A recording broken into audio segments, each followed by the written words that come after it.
ગામ સંસ્કૃતિનું સાહિત્ય અને કવિતા અંગે પરિસંવાદ યોજાયો. ગુજરાત સાહિત્ય અકાદમી અને ગાંધીનગર અને વિશ્વવંદના ટ્રસ્ટ વઢવાણાના સંયુક્ત ઉપક્રમે તારીખ 1 માર્ચના રોજ લોકનિકેતન રતનપુરમાં પરિસંવાદ યોજાઈ ગયો. મધુર ફાગણી ગીત સાથે કાર્યક્રમ શરૂ થયો. મંગળદીપ પ્રાગટ્ય થયું. કીર્તનવલી પુસ્તક, ખાદીનો રૂમાલ અને ખાસ બનાવેલ કેસુડાની ગુલછડી વડે મહેમાનોનું સ્વાગત કરવામાં આવ્યું હતું. આ પરિસંવાદના મુખ્ય મહેમાન તરીકે ડોક્ટર હર્ષદ લશ્કરી ઉપસ્થિત રહ્યા હતા. પરિસંવાદ ગ્રામ સંસ્કૃતિનું સાહિત્ય અને કવિતા વિષય પર આયોજિત થયો હોવાથી અનેક અનુરૂપ માનનીય વક્તવ્ય આપવામાં આવ્યા હતા.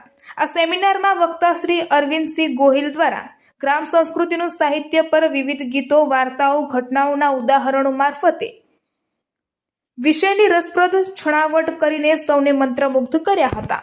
શ્રી શૈલેષ પંચાલે પોતાની વઢિયારી અસ્મિતા અને લોકજીવન સાથે ગ્રામ્ય સંસ્કૃતિને પોષક સાહિત્ય વિશે સમજણ આપી. ડોક્ટર નિષાદ ઓઝાએ પોતાના ગ્રામ્ય જીવનના સંભાળા યાદ કરીને ગ્રામ્ય સંસ્કૃતિના સાહિત્યમાં કવિતાએ વિષયને અનુરૂપ ગીતો, લોકગીતો વગેરે સ્વર આપી મધુર કંઠે સૌને ડોલાવી દે એવો માહોલ ઊભો કર્યો હતો. અદના કવિ અને ગઝલકાર શ્રી મુસાફિર પાલનપુરી દ્વારા કાવ્યનો રસસ્વાદ કરાવ્યો અને આપણા ગ્રામ્ય સમાજમાં કવિતાનો ઉછેર કેવો થયો અને એ માટે કવિકર્મ અને સાહિત્ય સર્જન કેવું હોય એ વિશે રજૂઆત કરી હતી.